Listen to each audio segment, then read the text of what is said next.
Oh, thank you for bringing me this food, you guys. She said she's full, but the food doesn't look like it's even been touched. That's right. Based on what I've been able to observe, it doesn't seem like Clairvy can interact with the physical world at all. Still, when she's presented with food, she'll always linger around it for a good little while. Maybe, in her mind, she really is eating those things. Does she know that she has already passed away? I've tried to ask her, but she didn't answer. My guess is that she's just as confused as we are. Or maybe she couldn't understand the question at all. Clairvy, if you've got some time, I'd like to ask you a few questions. Sure. Oh, another new friend.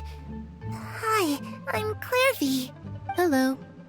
Clairvy, how did you join the House of the Hearth? Huh? Isn't it the same for everybody? The knave brings you here and then you can't leave. It's just that your name, it's not on the roster. And I've never seen you before. The roster?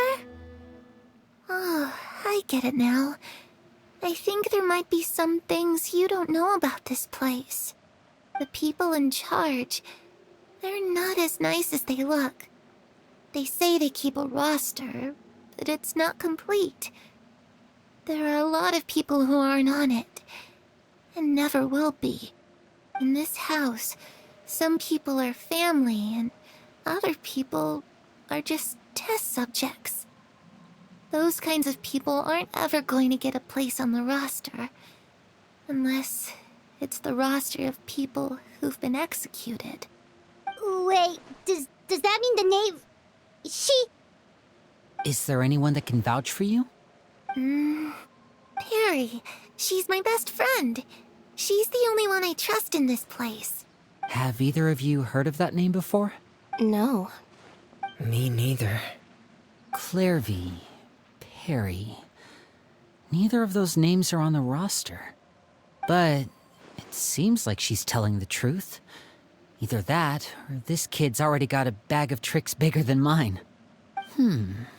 Maybe we should try a different approach. Clairvy, do you have a wish? A wish? It can be anything you want. Just imagine. It's your birthday, you're blowing out the candles, and your wish is...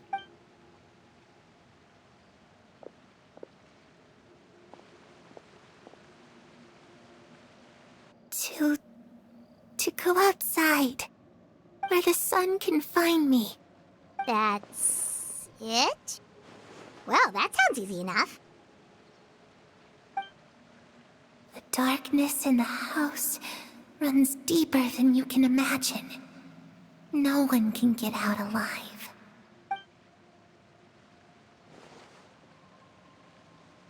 Okay, time to divide and conquer. Listen up. I've got a plan. I'll try and find a way to use basic illusory magic to take Clairvy outside and bring her somewhere with sunlight. Lynette, try and find the list of executions that Clairvy was talking about and see if her name is on it. Fremine, you stay in Poisson. We can't be the only ones who've had run-ins with Clairvy. I need you to collect intel on everything she's said and done. Understood. I'll try my best. What about us? What should we do? I really appreciate your willingness to help, but this is a family matter. I don't want to drag you in too deep. It's too risky. Let me think. Since Father considers you to be guests, maybe you could stick by her side for a little while. You don't need to do anything except keep up some nice, casual conversation. Ah, Paimon gets it. You want us to distract her.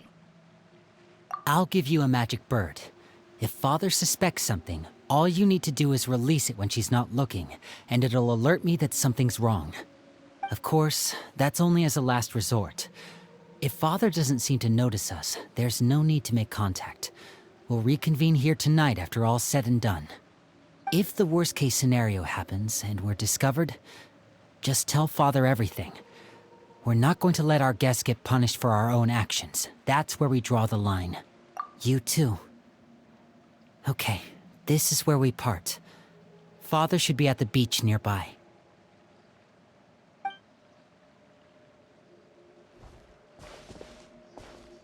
I really hope this goes well. No, it has to go well. That's the only way this can get resolved.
It's the knave!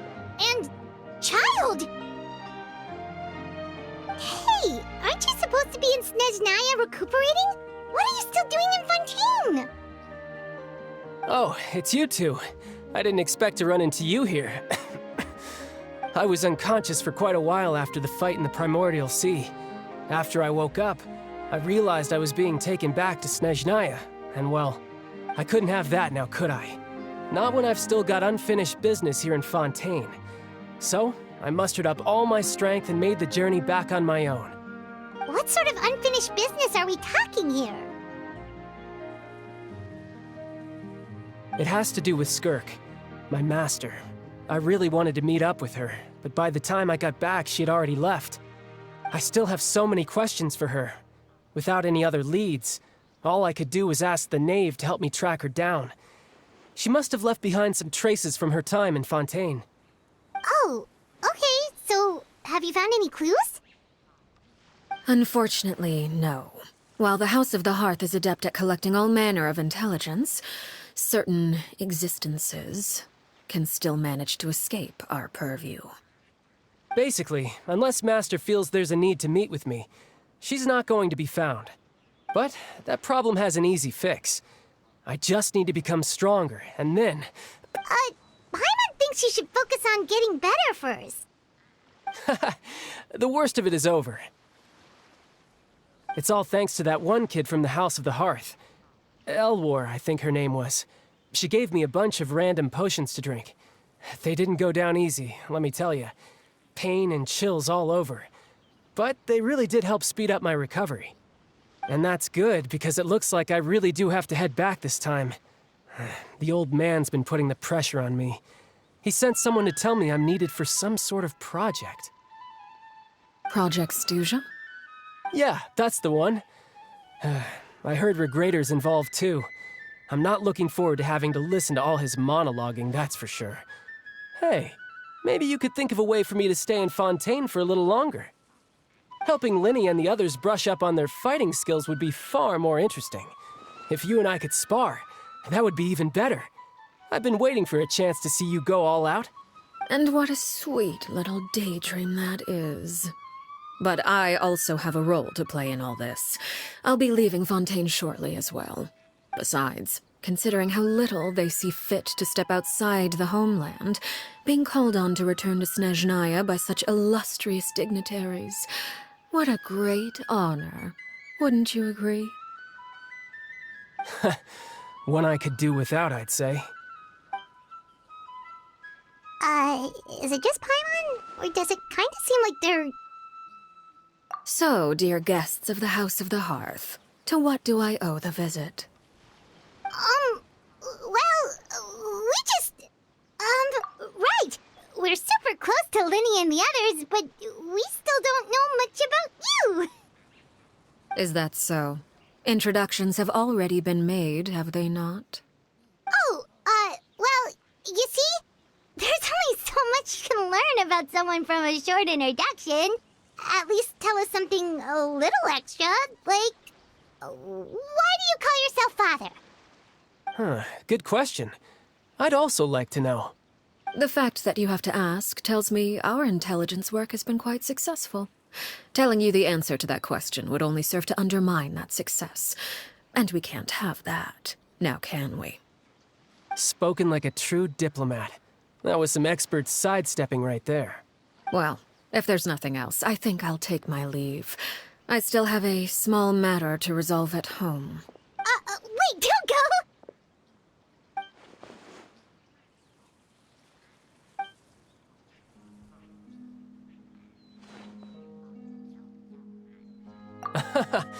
I'd also like to hear the answer to this. I've met some of the members of your organization, and they all seemed like really good kids. They actually reminded me of Tonya and Tusser. Which, by the way, if you ever betray them, I'm just letting you know, I won't let you off easy. And why would I betray them? Well, you've already betrayed the House of the Hearth once, haven't you? At least, that's what I heard.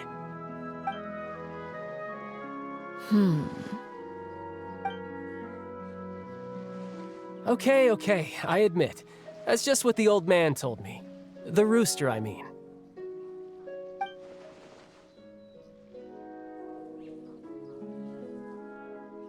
Oh, wait. Did you really do something bad to those kids? Never mind what I've done. I'm more curious as to what the mighty rooster had to say. Care to enlighten me? Ah, well, nothing much. Just some stuff about you taking out many other members of the House of the Hearth, and even going so far to attack your own family. I see. Huh. Based on your reaction, I'm guessing it's all a bunch of lies. Hardly. I don't appreciate his particular turns of phrase, although it would be more accurate to say that there is a certain level of prejudice involved, but I don't intend to clear that up just yet. Prejudice has a funny way of concealing the real truth behind certain things, an attribute that I find to be quite advantageous. Call yourself a Fontanian, for example, and people will assume all sorts of things, when the real truth is that this is simply the land where I was raised. Huh?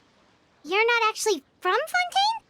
But then why did you try to help out with the prophecy and everything? I was trying to protect the children born in Fontaine.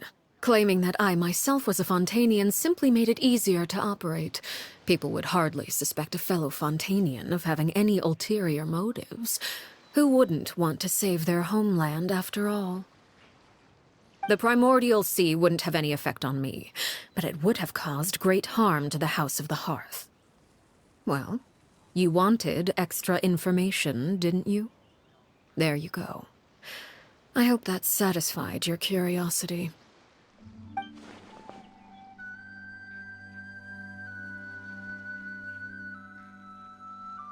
So, you stayed in Fontaine for the kids. I guess I was wrong to believe you'd betray them. Apologies. Looks like I was holding on to some prejudices myself. Good. Like I said, I like it when others have misconceptions of me. Actually, while I was recuperating at the House of the Hearth, there was something else that really caught my attention. I heard that members always resolve disputes and arguments with a friendly spar, and the loser has to back down. Seems pretty cool if you ask me. Would also give them plenty of opportunities to hone their skills.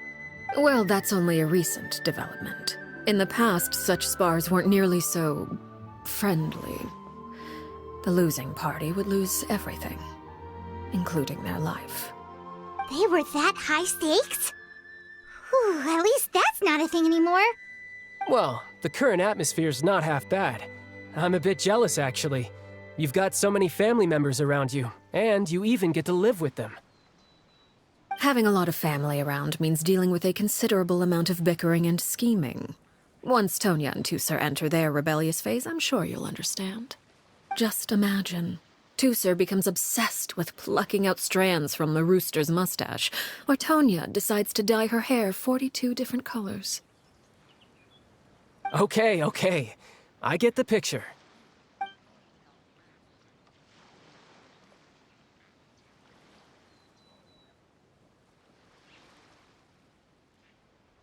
Well, would you look at the time? I should probably get going.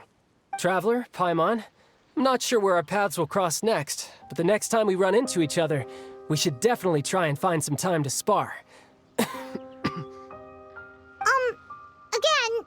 maybe this is a conversation we can have when you look less like you're gonna keel over. All right. Well, thanks for everything, Arlecchino. No thanks necessary. You also played a part in obtaining the Gnosis. I would say we can call ourselves even.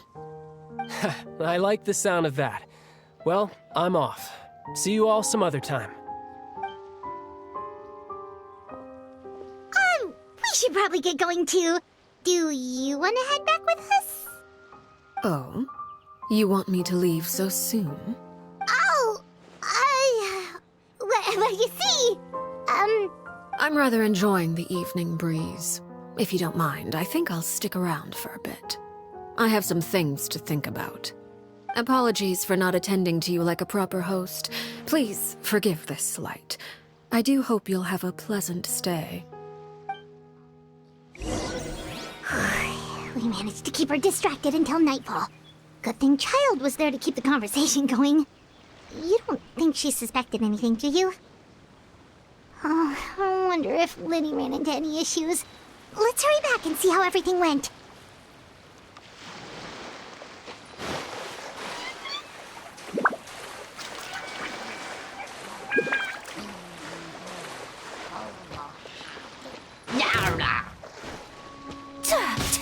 Whirling snow! Yeah! Ha!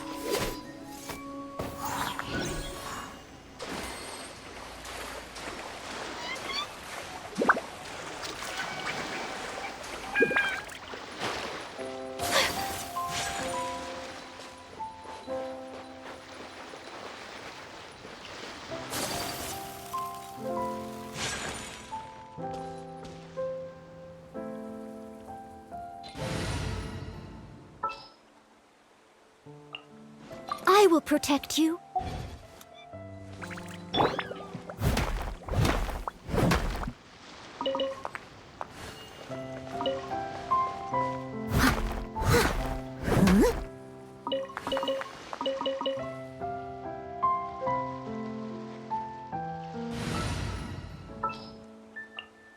Let's finish this quickly.